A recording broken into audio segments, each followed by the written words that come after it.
अब हम देखेंगे राज्य सरकार की नवीनतम नीतियाँ। राज्य सरकार की जो नवीनतम नीतियाँ हैं उनमें है प्रथम राज्य कौशल नीति 2025। तो इसकी बात करते हैं। 9 मार्च को इसका अनुमोदन किया गया 2025 में मंत्रिमंडल द्वारा, राज्य मंत्रिमंडल द्वारा। और ये जो नीति है ये है औद्योगिक क्षेत्रों की जो मांग है, औद्योगिक क्षेत्रों की जो मांग है के अनुरूप युवाओं को विशेष कौशलों में प्रशिक्षण करना और वैश्विक प्रतिस्पर्धा के लिए तैयार करना। और जो विशेष रूप से जो ITI को नए युग में, जो ITIs हैं अपने राजस्थान में ITI हैं, उनको नए युग के उन्नत कौशल जो केंद्र होते हैं उनके रूप में विकसित करना, यानी ITI का कायाकल्प किया जाएगा राज्य कौशल नीति के तहत। अब जो है नेक्स्ट देख लेते हैं, वो है राजस्थान खनिज और गैस नीति 2025। इसमें 60 करोड़ की लागत से जयपुर में centre of excellence for mines and minerals की स्थापना की जाएगी। ये इम्पोर्टेंट है आपके लिए। राजस्थान गैस और खनिज नीति जो है, तो जयपुर में कौन सा सेंटर है? Centre of excellence for mines and minerals Udaipur में है। इंस्टीट्यूट ऑफ माइंस ये उदयपुर में स्थापित होगा। और जोधपुर में MBM यूनिवर्सिटी जो है उसमें पेट्रो कैंपस की स्थापना की जाएगी। आगामी वर्षों में प्रदेश में 1,25,000 गैसों को पाइपलाइन के जरिए जो है घरों में गैस पहुंचाई जाएगी। ये है खनिज और गैस नीति का उद्देश्य। बात करें टेक्सटाइल एवं अपैरल पॉलिसी की, तो राजस्थान में जो टेक्सटाइल और अपैरल पॉलिसी है इसको मंजूरी दी गई है 4 फरवरी 2025 को। और बात करते हैं राजस्थान को टेक्सटाइल में आत्मनिर्भर और मैन्युफैक्चरिंग हब बनाना इस नीति का उद्देश्य है।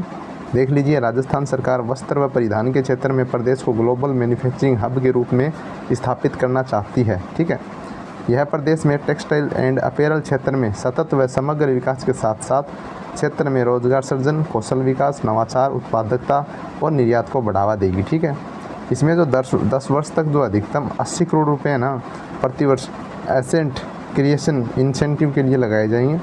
वहीं दूसरी ओर इससे वैश्विक स्तर पर स्थानीय वस्त्र उत्पादकों की दक्षता और विश्वसनीयता में वृद्धि होगी। और इस नीति में क्या होगा, उत्पादक जो है वो लाभान्वित होंगे, वस्त्र उत्पादक। और राज्य में लगभग 40,000 करोड़ रुपए का जो संभावित निवेश है वो इसमें रोजगार को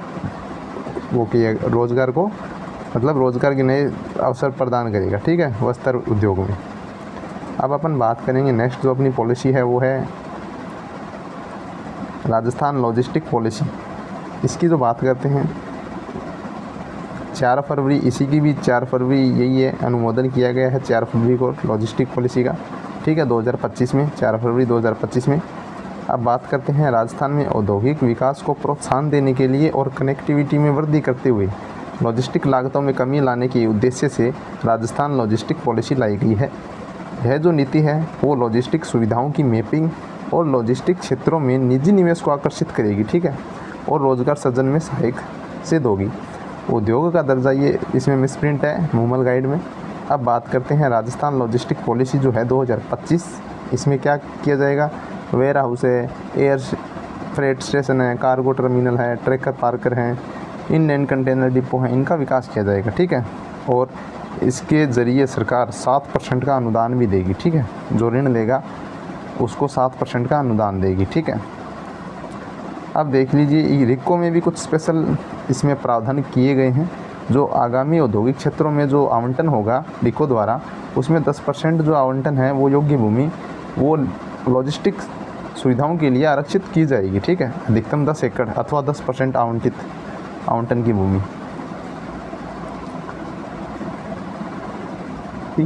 ये भी राजस्थान की जो है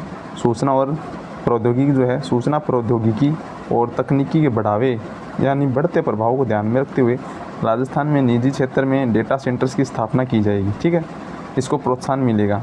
पॉलिसी 2025 को 4 फरवरी को अनुमोदन किया गया। ठीक है, मंजूरी प्रदान कर दी गई है 4 फरवरी 2025 को, सेम डेट है। ठीक है, डेटा सेंटर पॉलिसी 4 फरवरी 2025। अब देखिए इस पॉलिसी का उद्देश्य क्या है।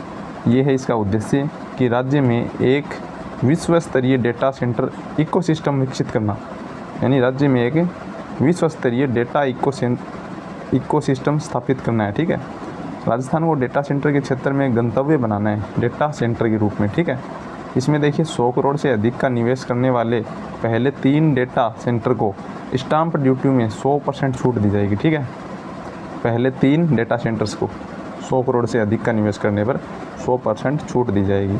ये जो नीति है ये राज्य सरकार में स्थापित होने वाले डेटा सेंटर्स की गतिविधियों की दक्षता, सुरक्षा और विश्वसनीयता को प्रभावी बनाएगी। और इस नीति में डेटा सेंटर्स जो हैं वो सेक्टर्स को प्रोत्साहित करने के लिए 10 वर्ष तक 10 से 20 करोड़ प्रति वर्ष का asset creation incentive, sunrise incentive, ब्याज अनुदान, बैंकिंग, वो सब अलग है। इसको छोड़िए, आप ये याद रखिए कि 100% स्टाम्प ड्यूटी में छूट राजस्थान सरकार प्रथम 3 सेंटर्स को देगी। ठीक है, ये थी एक छोटी सी वीडियो राजस्थान की गवर्नमेंट पॉलिसीज़ की। तो आप देख लीजिए, राजस्थान पटवारी में कोई आ जाए, वीडियो ग्राम सेवक में कोई आ जाए और जेल प्रहरी में भी आ सकती है, तो देख लीजिए।